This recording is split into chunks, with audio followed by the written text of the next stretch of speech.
A'udzubillahi samil alim minasyaitonir rajim. Bismillahirrahmanirrahim. Assalamualaikum warahmatullahi wabarakatuh. Hamdan wa syukran lillahi wa salatu wassalamu ala rasulillahi amma ba'd. Bersyukur kepada Allah SWT. Alhamdulillah, alhamdulillah. Pada kesempatan kali ini Allah SWT berikan kita kesehatan, kenikmatan, bisa belajar bersama, mengkaji ilmu-ilmunya Allah SWT. Maka kita ucapkan alhamdulillah rabbil alamin. Wassalamualaikum warahmatullahi Muhammad sallallahu alaihi wasallam. Salawat teruskan kepada baginda Nabi Muhammad sallallahu alaihi wasallam. Rekan-rekan sekalian, pada kesempatan kali ini kita akan membahas terkait tentang dua akad, yaitu akad al-ijarah sama akad al-hawalah pada pertemuan yang terakhir kita sebelum UTS.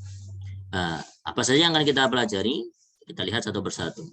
Yaitu terkait tentang akad ijarah dahulu, kita bicara definisi syarat rukun ijarah, objek ijarah dan ketentuan hukumnya. Nanti kita masuk isu-isu terkait penjelasan manfaat, waktu, biaya, dan sebagainya. Terus ada fatwa nomor 9 tentang ijarah, nomor 27 tahun 2002 tentang ijarah multitamlak atau IMBT. Dan nanti ada aplikasi pada MBT di keuangan syariah kontemporer. Baik, kita bicara pada bahasan pertama yaitu al-ijarah. Apa sih al-ijarah itu? Kalau penerjemahan lepasnya itu sewa menyewa. Nah, jadi bahasanya al-ijar itu adalah bai'ul manfaah, jual beli kemanfaatan. Ulama Hanafi menjelaskan yaitu apa? Akad kemanfaatan dengan bentuk kompensasi. Artinya ada satu kemanfaatan yang diambil pada benda atau pada satu pekerjaan yang dia diberikan kompensasi atau iwatnya. Ketentuan ijarah sama dengan ketentuan baik, pada artinya orang bisa melakukan ijarah atau sewa menyewa ini ketentuannya sama pada baik atau jual beli. Menurut ulama Syafi'iyah mendefinisikan akad al-ijarah ini apa? Akad atas kemanfaatan yang tertuju, al-maksud. Itu maksudnya tertentu kepada sesuatu. Yang maklum lagi mubah dan dapat dipertukarkan dengan kompensasi yang maklum, yang jelas. Artinya pekerjaannya maklum atau kemanfaatan yang diambil itu maklum dan yang dipertukarkan tadi berupa kompensasi yang maklum, yang dapat ditakar.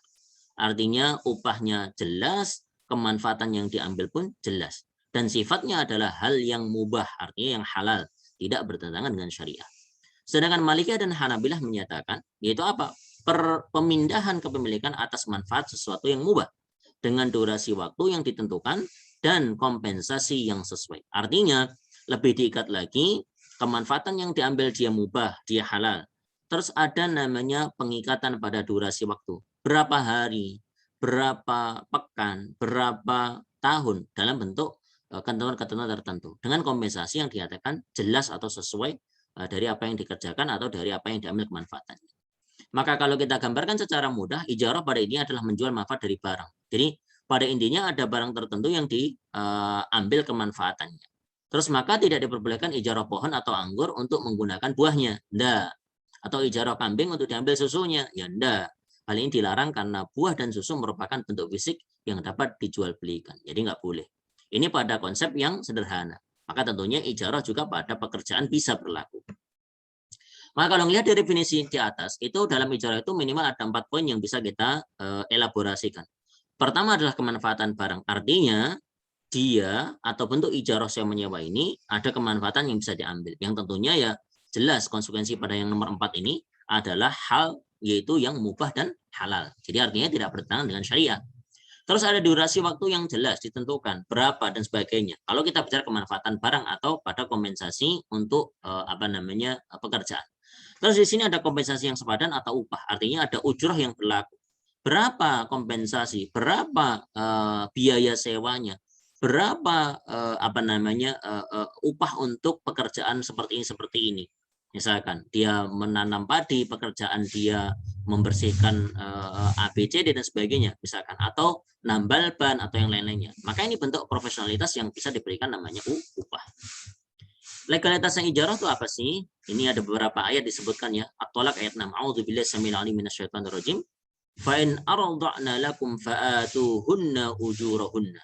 Kemudian jika mereka menyusukan anak-anakmu untukmu, maka berilah kepada mereka upah. Ini terkait tentang radha'ah, yaitu upah susuan. Terus disebutkan Al-Qasas ayat 26. A'udzubillahi samil alim minasyaitonir rajim.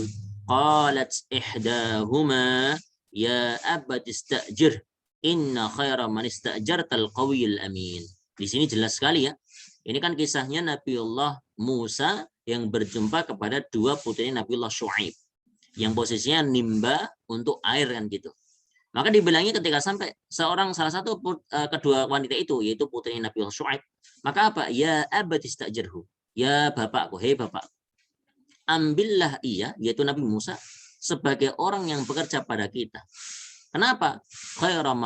Inna khairan man istajartal qawil amin. Karena sesungguhnya orang yang paling baik yang kamu ambil untuk bekerja itu pada kita artinya orang yang kuat, qawi, lagi juga amin, dapat dipercaya. Kalau disebutkan dalam beberapa riwayat hadis yaitu disebutkan ya, Ani bin Umar radhiyallahu anhuma qala Rasulullah sallallahu alaihi wasallam a'tul ajira ajruhu qabla an yajiffa 'araquhu. Yaitu apa dinyatakan? Rawahu Ibnu Majah. Jadi Ibnu Umar beliau berkata bahwa Rasulullah SAW bersabda, berikanlah kepada pekerja a'tul ajira ajruhu upahnya qabla an yajiffa sebelum mengering araquhu yaitu keringatnya.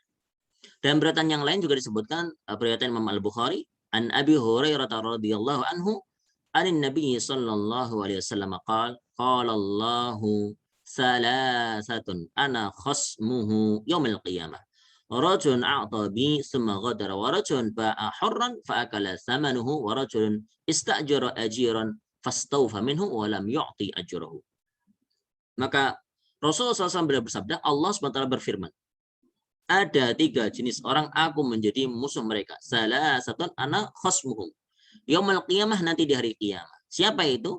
Pertama adalah laki-laki a'tabi summa ghadara. Yang bersumpah atas namaku lalu mengingkarinya. Ghadar. Itu maka nanti jadi musuhnya Allah. Yang kedua apa? Sesungguhnya orang terus rajun ba'a yaitu menjual hurran orang yang telah merdeka. Lalu apa? Fa'akala sama dan dia memakan harganya, uang dari harga penjualan tadi. Yang ketiga apa? Warajulun istajara ajiran, seorang laki-laki yang dia mempekerjakan pekerja ajiran, maka fastaufa kemudian pekerjaan itu selesai minhu walam yu'ti ajr dan dia belum membayarkannya atau tidak membayarkan upahnya. Maka itu menjadi musuhnya Allah Subhanahu wa taala nanti di hari kiamat. Maka bahaya ya. Artinya ya tentunya kalau ada yang berijarah, ada akad sewa menyewa ya tunaikan saja berapa bayaran dan sebagainya. Ijma para sahabat di zaman itu membolehkan ijarah. Artinya ya mubah. Hal ini menjadi ijma para sahabat dan menjadi ijma juga para tabi'in dan sampai hari ini itu dinyatakan sebagai bentuk ijma. Sebagaimana kebutuhan terhadap barang, maka kebutuhan terhadap manfaat juga diperbolehkan. Rukunnya berapa? Kalau mazhab Hanafiyah ya posisinya ada sighah, yaitu ijab dan qabul. Jelas lah, pokoknya nyebutkan sewa menyewa. Kalau mazhabnya jumhur ada 4. Ada syarat kepada muta'akidin, kedua pelaku, sighahnya, ungkapannya, upahnya, bayarannya terhadap barang yaitu berupa kompensasi. Yang keempat adalah manfaat dari barang itu sendiri. Maka syarat ijarah ada 4. Syarat iniqad yaitu konklusi dari akad. Syarat nafad yaitu eksekusi, syarat sahih yaitu validitas, yang terakhir syarat luzum yaitu pengikatan pada akad ini. Kita lihat pertama yaitu syarat al-iniqad yaitu konklusi. Iniqad maksudnya apa sih? Terjadinya akad. Artinya dia akadnya terjadi. Maka ada 3 kategori yang tertuju. Pertama adalah transaktor, kedua belah pihak, kontrak itu sendiri sama tempat akadnya. Nah, pelaku akad ini ya tentunya harus berakal. Biarpun dia anak kecil yang belum balik dan cukup dengan mumayyiz. Ini dalam pandangan dari Hanafiyah. Balik dipersyaratkan untuk nafad eksekusi kepada akad tersebut. Sedangkan Malikiyah menyatakan mumayyiz adalah syarat untuk ijarah dan bai', sedangkan balik untuk nafad eksekusinya. Jadi dinyatakan masih iniqadnya, konklusinya terjadinya masih boleh. Tapi kalau untuk eksekusi nanti maka tentunya diperlukan balik. Hukum ijarah anak kecil mumayyiz dipandang sah ya kalau dia mumayyiz yang bisa membedakan antara hal A dan hal B, kanan dan kiri, uang segini dan segini, dia udah mumayyiz ya. Maka sah. Akan tetapi eksekusi menimbang wali dari anak tersebut. Nanti kalau mengeksekusinya gimana? Maka tentunya kita pertimbangan kepada wali yang sah menyatakan. Sedangkan Syafi'i dan Hanabilah menyatakan apa? Dipersyaratkan umur taklif baligh. Kalau dalam mazhab Syafi'i Hanabilah itu 15 tahun dan berakal untuk dapat melakukan ijarah dan eksekusinya. Artinya mengambil pendapat yang berhati-hati. Tandanya ya kalau anak kecil diijarahkan misalkan maka tentunya harus dia pada umur baligh. Syarat nafadnya bagaimana mengeksekusi? Ya, tadi kita sedikit bahas ya. Maka di sini ada kepemilikan penuh dan perwalian. Maka tidak boleh ijarah atas fuduli. Apa itu fuduli? Fuduli itu agen non resmi. Maksudnya gini, ada satu perumpamaan kasus. Misalkan ya, motor seseorang ini nama sebut Ahmad lah. Dia jual. Tapi ada tetangganya yang tahu kalau Ahmad ini sedang menjual motornya. Tapi tidak atas pengetahuan Ahmad, dia menjualkan motor itu. Misalkan motor itu dia jualkan pas Ahmad tidak ada di tempat atau tidak mengetahuinya, tahu-tahu terjual dengan harga yang sesuai dengan posisi Ahmad. Itu gimana? Maka tetangganya Ahmad ini dikasuskan sebagai fuduli, yaitu agen non resmi. Tapi barangnya jelas untuk dijual ya. Bukan yang dia menjualkan barang yang tidak dijual ya, enggak. Karena bukan pemilik penuh dan perwalian yang sah. Maka Hanafiyah dan Malikiyah memandang akad fuduli ini bisa menjadi sah. Jadi Hanafiyah dan Malikiyah memandang bisa sah. Bagaimana? Tapi eksekusi harus menunggu persetujuan pemilik. Artinya kalau nanti akad ini udah terjadi, tinggal tunggu Ahmad. Ahmad bilang ya atau tidak. Kalau ya, ya eksekusi. Kalau enggak, maka balik lagi. Karena posisinya itu miliknya, punyanya Ahmad. Itu seperti itu. Kalau syarat sahihnya itu apa? Pertama adalah kedua belah pihak saling ridho. Ya, saling meridhoi. Yang kedua, objek akad harus sah manfaat yang maklum. Artinya kemanfaatannya jelas. Diketahui kedua belah pihak. Jelas dan jelas yang mencegah pada perselisihan. Yang agar tidak terjadi perselisihan antara kedua belah pihak. Yang ketiga, keterangan akan objek manfaat harus jelas dan dapat diserah terimakan. Tidak boleh menyewa dengan perkataan dari salah satu yang itu ya, tidak boleh. Artinya ya keseluruhan atau paket yang menjadi hal dalam ijarah tersebut. Artinya jelas dan dapat diserah terimakan. Yang keempat, diharuskan manfaat dari objek ijarah itu mubah halal dan secara syariatnya ya jelas. Objeknya, kemanfaatannya dia harus halal dan sah. Tidak boleh. Misalkan apa? Saya ijarah tukang pukul, itu juga nggak boleh. Karena jelas ini akan kemadharatan hal tersebut. Yang kelima, bila ijarah tenaga atau jasa, tidaklah pekerjaan yang dilakukan bukan merupakan kewajiban untuknya. Misalnya gini, kewajiban sholat sama puasa. Saya nyewa kamu ya untuk sholat. Ya udahlah, sholat buat saya ya kamu ya, subuh. Nggak bisa. Nah, kayak kalau kasus pengajaran Al-Quran boleh diambil upahnya, hal ini jumhur sepakat diperbolehkan. Kalau terkait tentang pengajaran Al-Quran, maka ternyata ada keterangan yang menyatakan aula untuk diambil namanya upahnya. Jadi boleh untuk mengambil upah pengajaran Al-Quran. Tapi ya tentunya ini ada adab-adab yang berlaku. Jangan matok sesuatu misalkan. Ya kan gitu. Yang keenam, tidak diperbolehkan bagi orang yang disewa mengambil manfaat dari pekerjaan. Ya nggak boleh. Dia misalnya mengerjakan sesuatu tapi mengambil kemanfaatan darinya. Nah nanti kalau ada kasus Pak, ada tukang jahit. Ternyata sisa-sisanya itu dibuat keset, dibuat tertentu. Itu bagaimana? Maka tentunya dia wajib minta keridhoannya dahulu. Misalkan ada beberapa yang sekiranya dari bahan yang dia diberikan kepadanya dan sebagainya. Dan yang ketujuh, diharuskan manfaat maksudah yaitu yang tertuju atas barang yang disewa. Jadi artinya yang jelas lah, ada yang tertuju. Tidak diperbolehkan menyewa barang yang bukan sesuai dengan fungsinya. Misalkan menyewa pohon untuk menjemur atau berteduh. Bukan menyewa kuda untuk ditunggang tapi untuk mengangkut. Nah, ini kan dinyatakan tidak diperkenankan. Saya tidak maksudah, tidak sesuai dengan tujuan dari barang tersebut untuk diambil kemanfaatannya. Terus sekarang kita bicara syarat ujroh, upah. Itu apa? Di sini ada dua. Pertama, yaitu upah harus berupa harta yang jelas harus diketahui nilainya. Artinya dia definitif jelas. Berapa-berapanya. Melakukan pekerjaan ini, kalau ngambil kemanfaatan dari barang ini, itu berapa dan sebagainya. Rental motor, rental mobil, kontrak rumah, atau kos-kosan, itu jelas. Nah ini ada satu kasus. Upah penyusuan bayi, rodoah. Dengan makanan atau pakaian ini gimana? Artinya dia memberikan, misalkan contoh, misalkan ada satu keluarga. Ada anaknya ini dimintakan disusui oleh seorang wanita tertentu misalkan. Tapi dibayar dengan makan dan pakaian. Maka di sini dinyatakan oleh Abu Yusuf, Muhammad dan Syafi'iyah dinyatakan terlarang. Kenapa? Karena dikarenakan ketidaktahuan akan nilai upah tersebut. Nilainya berapa? Nggak jelas. Sedangkan Hanafiyah menyatakan hal ini boleh, sah, mengingat akan ayat At-Thalaq ayat 6. Ini juga tentang rodoah tadi kan. Hal ini merupakan kasus khusus yang membolehkan karena tidak menimbulkan perselisihan. Pendapat ini juga diutarakan oleh Malikiyah dan Hanabilah. Nah, upah merupakan bagian dari akad ijarah. Hal ini semua ulama sepakat dapat merusak ijarah. Maka artinya ya berhati-hati. Kayak contoh, memberi upah gilingan biji gandum dengan gandumnya atau tepungnya. Hal ini tidak diperbolehkan jumhur mengingat ketidaktahuan akan output. Outputnya berapa? Baik dari biji gandum maupun tepungnya. Sedangkan Malikiyah dan Hanabilah menyatakan itu apa? Memperbolehkan hal tersebut dengan syarat takaran yang jelas dan tepat. Ya kalau misalkan nggak jelas outputnya berapa, ini misalnya 1 ton giling, ya udah ngambil berapa? Nggak jelas. Tapi kalau yang ditentukan jelas takarannya dan tepat, ya ini diperkenankan dari mazhab Malikiyah dan Hanabilah. Syarat yang kedua itu apa? Tidak diperbolehkan upah berupa kemanfaatan yang sejenis dengan objek akad ijarah tersebut. Nggak boleh. Contoh misalkan, bayar sewa tinggal itu dengan tinggal rumah yang lain. Saya gini, ada kasus nih, ada Ahmad dengan Ali. Ahmad nyewa rumahnya Ali. Dibayarnya gimana? Ali nanti balik untuk tidur di rumahnya Ahmad. Ya, itu nggak boleh. Tunggangan dengan tunggangan yang lain, penanaman dengan penanaman mungkin tidak berkenan. Maksudnya sama dengan apa yang dia ijarahkan, maka tidak diperkenankan. Syarat manfaat barang dan jasa apa? Di antaranya manfaat barang harus mubah dan halal. Ya, manfaat barang atau jasa bisa digantikan dengan materi yang jelas-jelas. Terus manfaat barang atau jasa merupakan sesuatu yang berharga dan bernilai. Dia mutakawim, ada harganya, ada nilainya, bernilai dia. Terus manfaat barang merupakan sesuatu yang melekat pada barang yang sah kepemilikannya, artinya melekat. Tidak sesuatu malah yang melekat pada yang lain, dan dia pemilikannya juga sah. Yang kelima, barang sewa bukan untuk menghasilkan barang, seperti menyewa pohon untuk diambil buahnya. Enggak boleh kayak gitu. Artinya malah untuk diambil pada hasil barang tersebut, maka tidak diperkenankan. Kayak tadi nyewa kambing ternyata diambil untuk susunya, tidak boleh.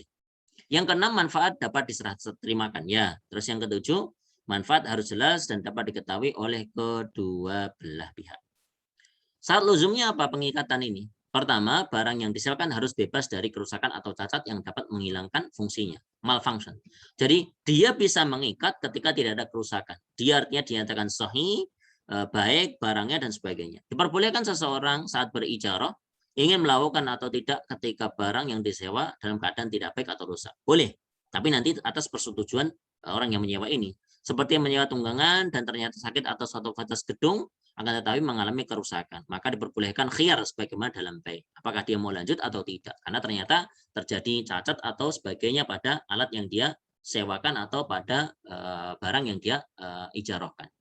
Yang kedua, terhindar dari akad ijarah dari udur. Jadi artinya yang dapat merusak akad ijarah sendiri. Artinya dia mengikat ketika sudah terhindar dari udur tersebut.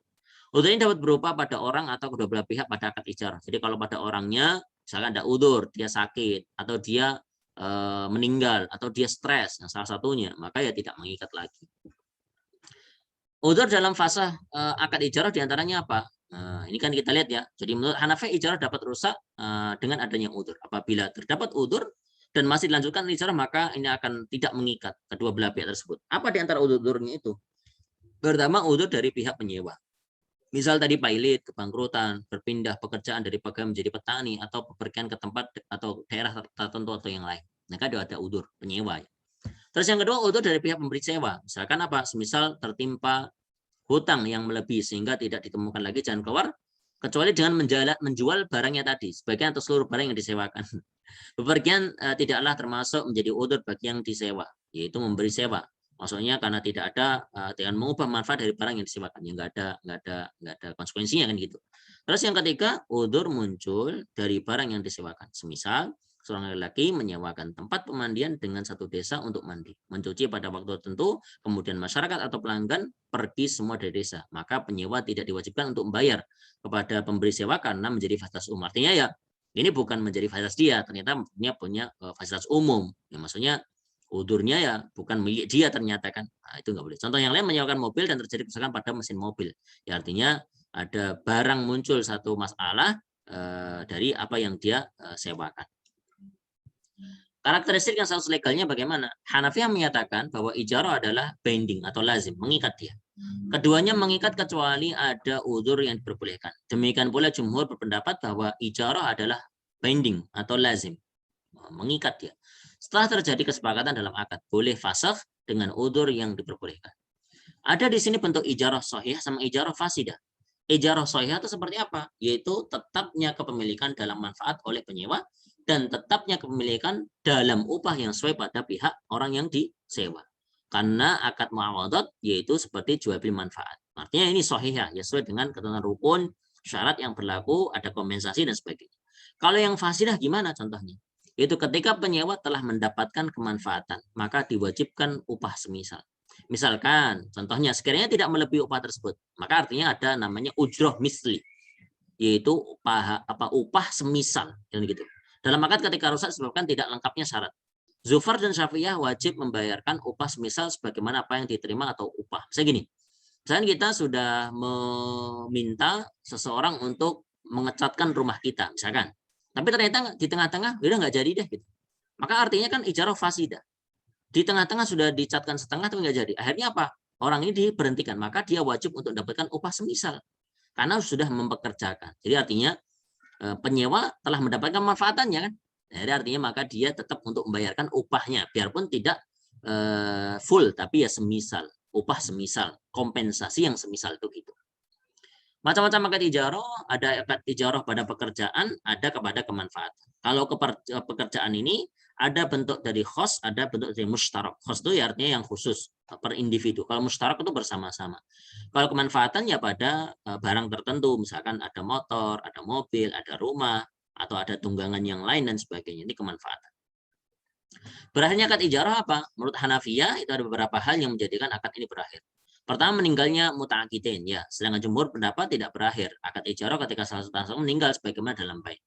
Terus yang kedua, ijarah berakhir dengan adanya iqalah, pembatalan akan akad, menghapuskan akad serta segala suatu konsekuensi hukumnya dengan kerelaan dari kedua belah pihak.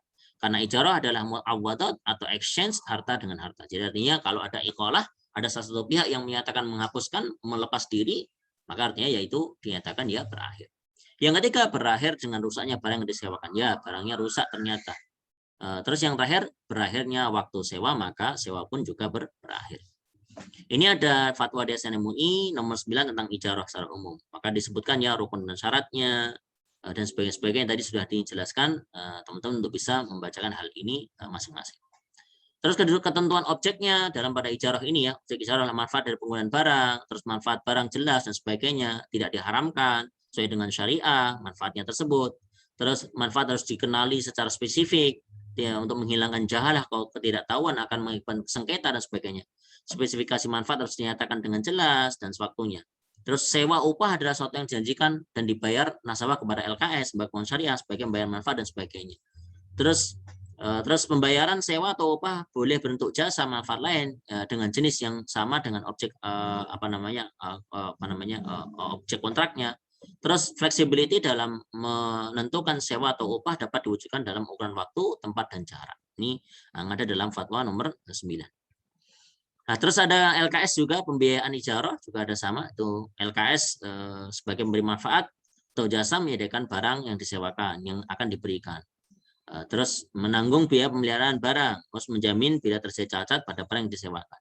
Kewajiban nasabah ya tentunya bayar sewa dong, menanggung biaya pemeliharaan yang sifatnya ringan ya tidak material.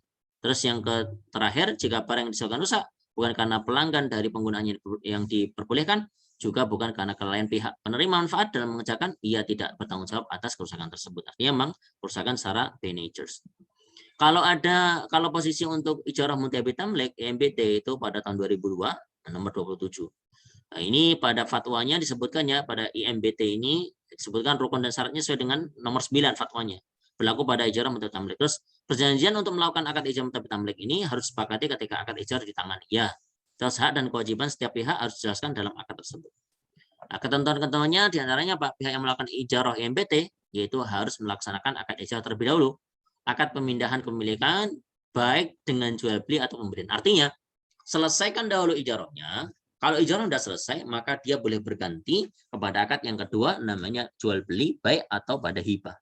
Hanya dapat dilakukan setelah masa ijarah selesai. Maka diperhatikan teman-teman, jangan sampai salah, yaitu apa? Ijarah ini akan terjadi perpindahan kepemilikannya ketika kapan? Ketika posisi selesai ijarah itu dengan cara jual beli atau dengan pemberian hibah.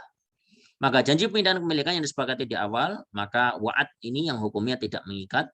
Apabila janji ini ingin dilaksanakan, maka harus ada akad pemindahan kepemilikan yang dilakukan setelah masa ijarah tersebut. Jadi wa'ad ini dinyatakan tidak mengikat. Ini beberapa contoh atau ini contoh aplikasinya. Misalkan ada seorang nasabah datang, yaitu nasabah pesan objek sewa kepada nasabah, kepada bank. Bank, tolong saya ingin nyewa dari Anda. Misalkan objeknya adalah rumah. Terus objek sewa dibeli oleh bank dari developer atau dari suppliernya. Setelah itu rumah akan ditumpati oleh penyewa terus akhirnya mulai untuk bayar. Mungkin betul.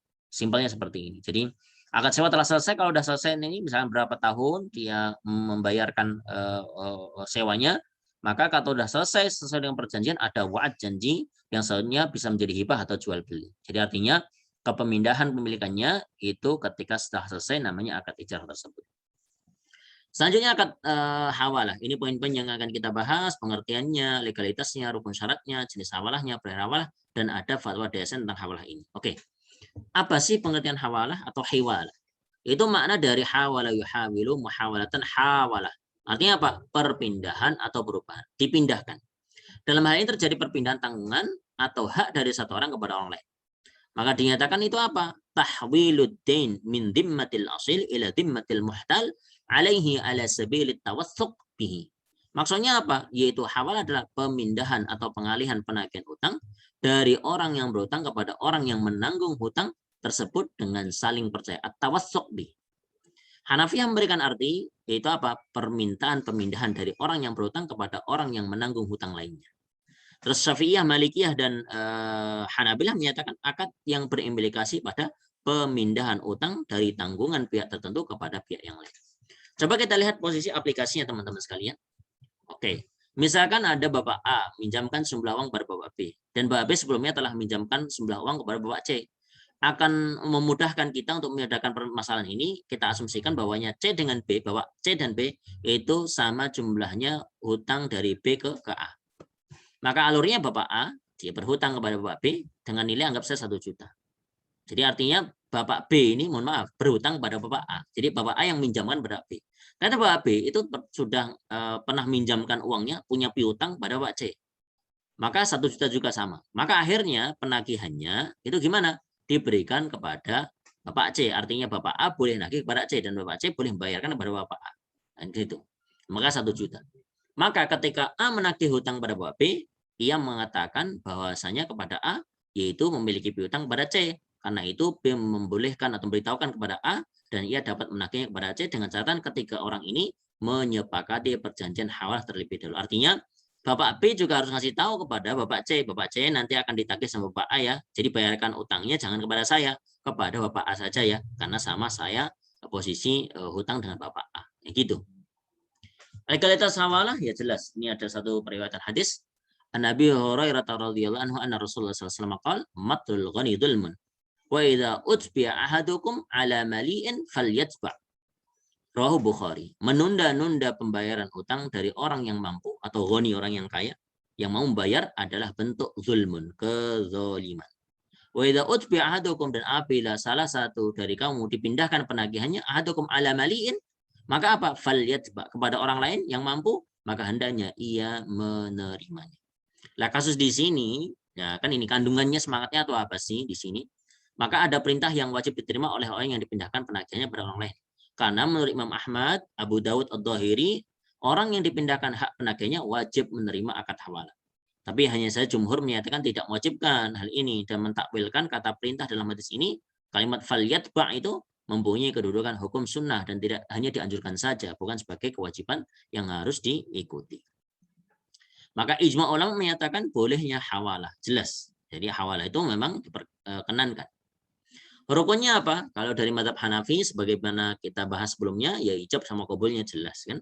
Kepada muhal sama muhal alaih. Itu diucapkan muhal dan muhal alaih. Kalau jumhur menyatakan ada 6. Pertama adalah muhil, yaitu orang yang memindahkan penagihan, yaitu orang yang berhutang. Maksudnya bawa B tadi kan. Terus muhal, yaitu orang yang dipindahkan hak penagihannya kepada orang lain, yaitu orang yang punya piutang, Bapak A. Tadi kan. Terus muhal alaih, orang yang dipindahkan kepada objek penagihannya, Bapak C. Muhal B, yaitu hak yang dipindahkan berupa hutang. Terus piutang, muhil, dan muhal alaih yang terakhir sikot ijab qabul. Nah, ini beberapa syarat hawalahnya. Di antaranya kalau yang muhil ya mirip-mirip semuanya ya. Kalau yang muhil, muhal sama muhal alaih itu mirip-mirip, yaitu berakal, balik, kerelaan dan sebagainya, tidak ada paksaan dan sebagainya. Ya muhal juga sama, yaitu mampu melaksanakan kontrak, artinya dia punya ahliyatul ada al-kamilah, yaitu konsekuensi pada hukum yang sempurna. Sama dengan posisi muhil, yaitu balik, berakal. Terus kerelaan dari muhal karena tidak sah jika hal ini dipaksakan. Ia bersedia menerima akad hawalah tersebut. Muhal juga sama, posisinya ya dia menerima, tidak boleh dipaksa, dan sebagainya. Terus posisi dia menerima dalam hasil atau di luar hasil, karena ada yang diarahkan kan, yang di posisi C tadi ya. Jadi artinya yang dipindahkan. Kalau muhal B-nya, Ya harus berupa hutang atau hutang ini merupakan tanggungan dari muhil kepada muhil. Artinya ya, hutang yang lazim. Ya, dia bentuk hutang. Terus hutang tersebut harus berbentuk hutang lazim, artinya bahwa hutang tersebut hanya bisa dihapuskan dengan pelunasan atau penghapusan atau bentuk ibro ya gitu. Maka ini dibilangnya hutang yang lazim. Maka hutang yang sudah tetap. Jenis hawalah ada beberapa klasifikasinya. Ada hawalah mutlak. Apa itu hawalah mutlaqah?